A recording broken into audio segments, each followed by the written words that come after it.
Europe 1, il est 7h52.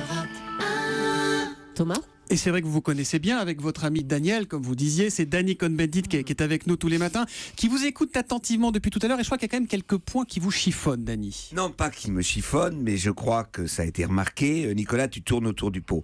Tu as raison qu'aujourd'hui, il faut une autre voie. Tu as raison qu'il y a beaucoup de candidats, mais ils disent tous la même chose, surtout, ils incarnent à peu près la même politique. Le problème qui existe quand on parle de l'écologie, et tu as raison de dire que l'écologie, c'est pas simplement de gauche ou de droite, il n'y a pas cette voie. Et je crois que tu peux faire tous les travaux avec tous les experts. Vous l'aviez fait avec d'autres, avec le pacte écologique. Il y a un moment où va se poser la question de l'incarnation de l'alternative écologique. Et franchement, Nicolas, je vois pas beaucoup de personnalités de la société civile qui ont quand même un pied dans le monde politique qui puissent le faire. Je dis souvent, je cite cette phrase du philosophe Alain, il disait « Avoir l'air intelligent, c'est une promesse dure à tenir ». Alors moi, je ne sais pas si j'ai l'air intelligent, mais diront « Avoir l'air sympathique, c'est aussi une promesse dure à tenir ». Ce que je veux dire par là, il ne suffit pas d'avoir une forme de popularité, il ne faut pas rentrer dans cette mystification, ce n'est pas aussi simple que ça, il n'y aura pas une démarche individuelle. Soit il y a une dynamique collective, et c'est ça que moi d'abord j'ai besoin de sentir. Est-ce qu'il y a des forces dans cette société ? Oui. Voilà. Oui, mais il ne faut pas simplement, j'en ai l'intuition, mais au-delà de ce souffle dont on a besoin, sur quoi ? Que va porter ce souffle ? Que va porter cette société civile ? Est-ce qu'elle est capable, encore une fois, de se projeter ? Si demain, on sent, alors les échéances sont très courtes, j'entends bien, c'est ça qui est terrible. On est demain, c'est dans un an. Ça montre bien que c'est de la folie d'avoir une élection présidentielle tous les 5 ans. Je comprends qu'on ait besoin d'un moment... Le président Hulot, il ferait une réforme constitutionnelle, il reviendrait sur le quinquennat. Non, mais je comprends qu'on ait besoin d'un moment d'illusion. Sur le quinquennat et la proportionnelle et tout irait mieux. Non, mais c'est clair que c'est aberrant. Chez nous, ça devient vraiment une forme de schizophrénie. On est à peine sorti d'une échéance, qu'on est déjà rentré dans l'autre, et ça préempte tout l'espace. Bref. Donc je pense effectivement, revenons peut-être au septennat, avec un mandat, à mon avis, non renouvelable. Ça fait partie des sujets importants. Je pense qu'il y a besoin de réformes constitutionnelles profondes, parce que nos gouvernances, que ce soit au niveau des institutions, au niveau de la démocratie, ne sont pas notamment adaptées aux enjeux du long terme. Ce qui est très important aujourd'hui, c'est qu'on peut être dans le réactif, mais on a besoin aussi dans le prospectif. Nicolas, dans ce pays... Vous étiez obligé de l'inviter, Cohn-Bendit ? Ah, mais il a tous les matins.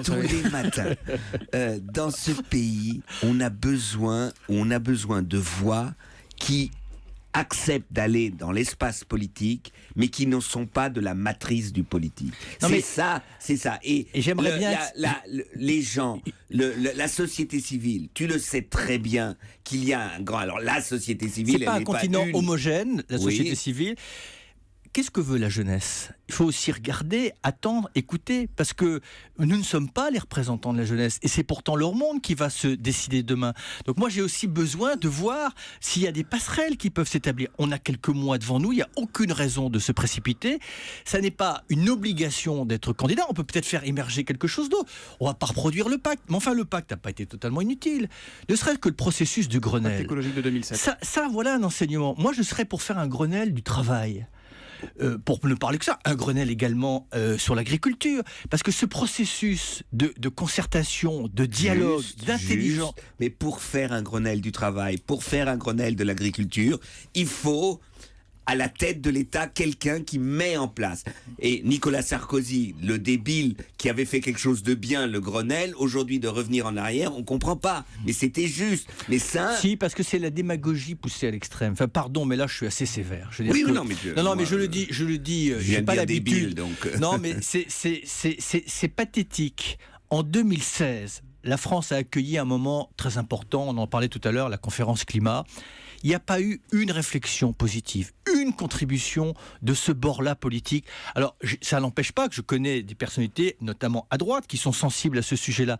Mais peut-on se prétendre de la modernité quand on fait abstraction d'un sujet aussi essentiel. C'est pour moi pathétique. Vous pourrez être candidat à la primaire Europe Écologie Les Verts ou pas s'il y en a une cette fois-ci? Il y en aura ça pas. c'est exclu. Voilà, donc ça, au moins, c'est pas la peine de faire. Et la réflexion. primaire à gauche qui tient à cœur à Dany Cohn-Bendit? C'était aussi très clair, la réponse est non. La primaire à gauche non plus. Non plus. Non Mais plus. ça, il a raison.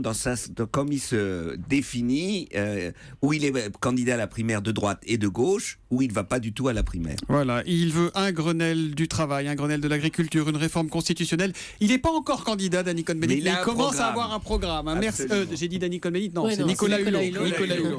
Dany lui Tu veux y revient aller, alors vas-y. demain à 8h-10. Et puis Nicolas Hulot sera interrogé dans quelques minutes par Jean-Pierre Elkabbach pour l'interview politique d'Europe 1. Ensuite, ce sera à vous de poser vos questions au 39 21 en direct à 8h30.